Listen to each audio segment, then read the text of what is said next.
Magandang umaga sa inyong lahat. Maulan ang ating panahon ngayon dahil nga may super typhoon Inday yata na pinoproject nilang papasok sa Pilipinas. Actually, parang the past 2 to 3 days na yata itong inabangan ng super typhoon na to. Pero sa ngayon parang medyo binasa lang yung kalsada ng konting ulan.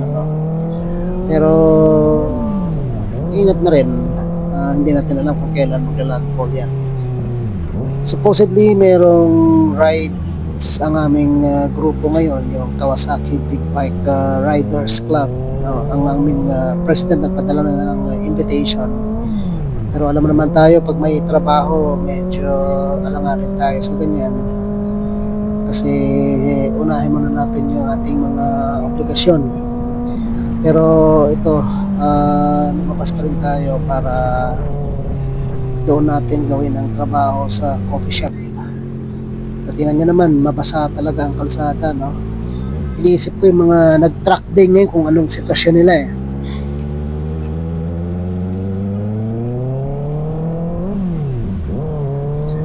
At any rate, syempre sa Skyway ang daan natin kasi alam mo naman na mas madali dito makarating sa Macapagal. Although mas malayo kung titingnan mo kung ang destinasyon natin ay MetLife, yung mall dito sa may EDSA malapit sa MOA. Merong coffee shop na pwede mong i-park yung motor mo dun sa tapat. So ito binabaybay natin ang Skyway, tapos NAIA X, baba tayo ng Macapagal Avenue, and then pagtumbok ng EDSA kaliwa na tayo.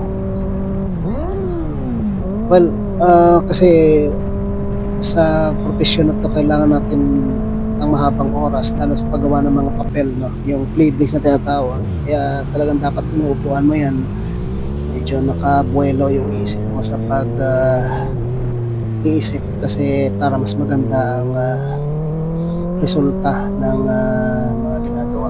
So here, enjoy lang ng coffee dito sa Met. Dito na tayo. Maganda rito kasi maaga na bubukas yung coffee shop dito. 8 o'clock yata bukas na yun. So ang parking niya, as I mentioned, sa tapat lang din ng coffee shop. May 3 dyan or 4 na slots yata, na pag maaga ka, makakakuha ka pa na medyo natatanaw mo yung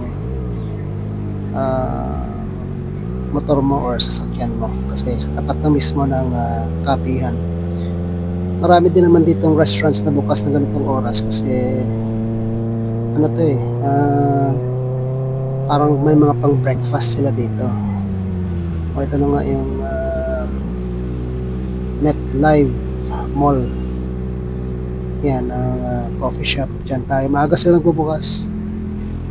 And then ito naman yung parking dito lang sa tapat yan.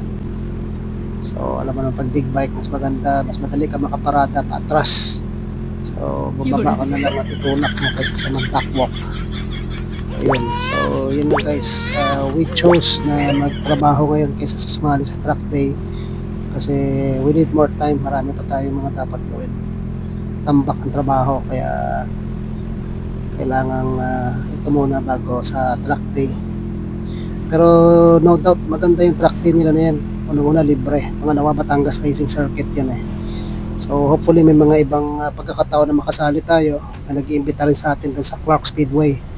So tingnan natin kung saan track tayo makakasali next time. Yun lang, God bless.